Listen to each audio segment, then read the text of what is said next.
भोला राम का जीव। इस कहानी को हरिशंकर परसाई ने लिखा है, जो सरकार की योजनाओं पर व्यंग कसती है। तो जाइए नहीं, अभी कहानी बाकी है। कहानी की शुरुआत होती है उस दृश्य से, जब धर्मराज और चित्रगुप्त जीवों के आने जाने का लेखा जोखा कर।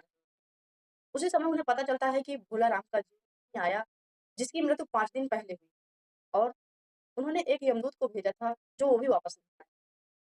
धर्मराज ने चित्रगुप्त से पूछा, और वह यमदूत कहाँ है? चित्रगुप्त ने कहा, महाराज वह भी लापता है। उसी समय बदहवा सा वह आता है और चित्रगुप्त उसे देखकर चिल्ला उठा, अरे तू कहाँ था? भोला राम का जीव कहाँ है? यमदूत हाथ जोड़कर बोला, भोला राम का जीव मुझे चकमा दे गया। धर्मराज क्रोध से बोले, मूर्ख, जीवों को लाते लाते बूढ़ा हो गया, किसी एक मामूली बूढ़े आदमी की जीव चकमा दे गया। उसी समय चित्रगुप्त ने कहा, महाराज, आजकल पृथ्वी पर इस प्रकार का व्यापार बहुत चला है।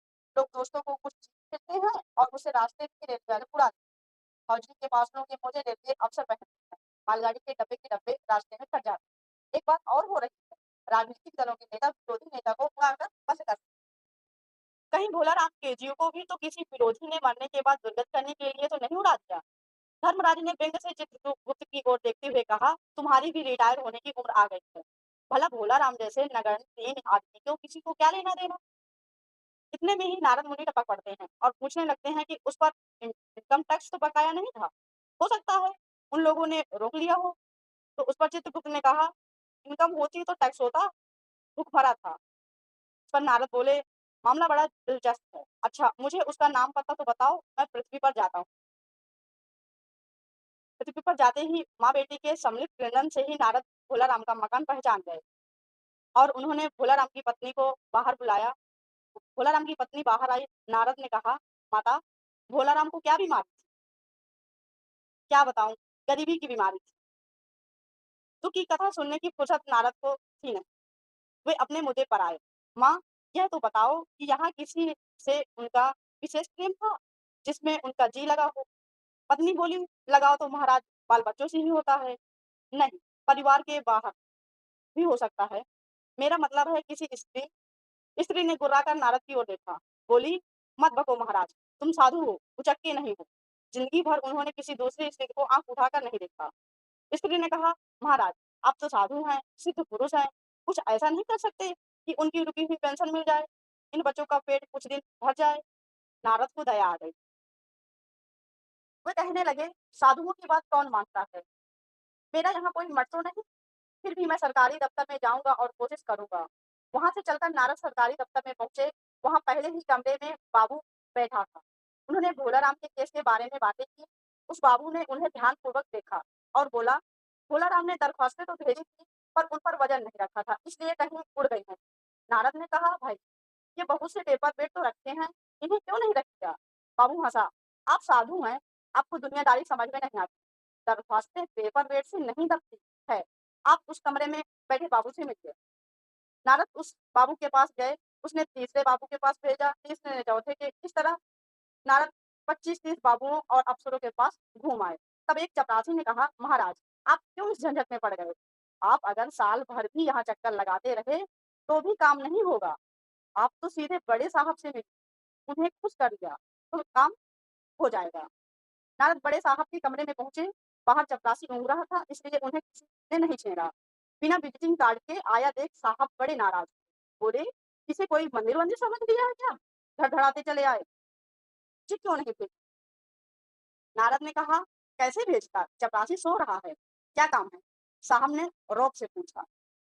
नारद ने भोला राम का पेंशन केस बतलाया।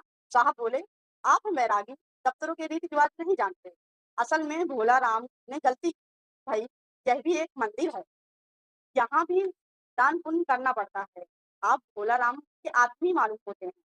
भोला राम की दरख्वास्तें उड़ रही हैं, उन पर वजन रखिए।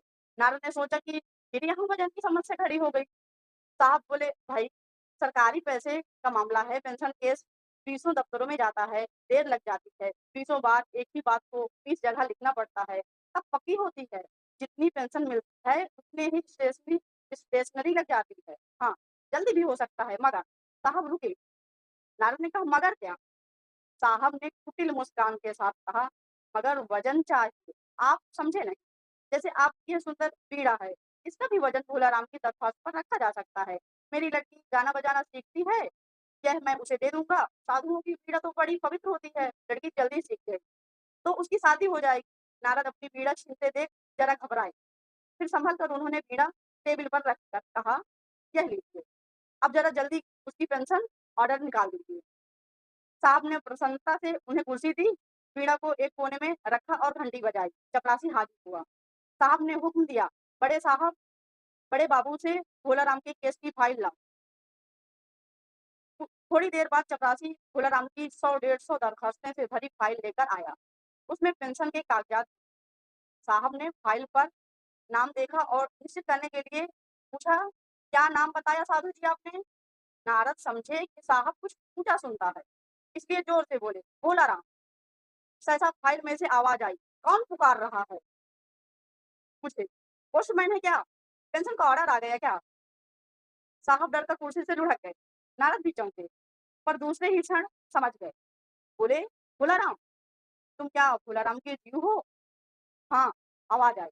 नारद ने कहा, मैं नारद, मैं तुम्हें लेने आया हूँ। चलो, स्वर्ग में तुम्हारा इंतजार हो रहा। आवाज आई, मुझे नहीं जाना, मैं तो पेंशन की दरख्वास्तों में अटका हूँ, यहीं मेरा मन लगा है, मैं अपनी दरख्वास्तें छोड़कर नहीं जा सकता। ये थी भोलाराम के जीव की कहानी, जो अपनी पेंशन में ही अटका हुआ था।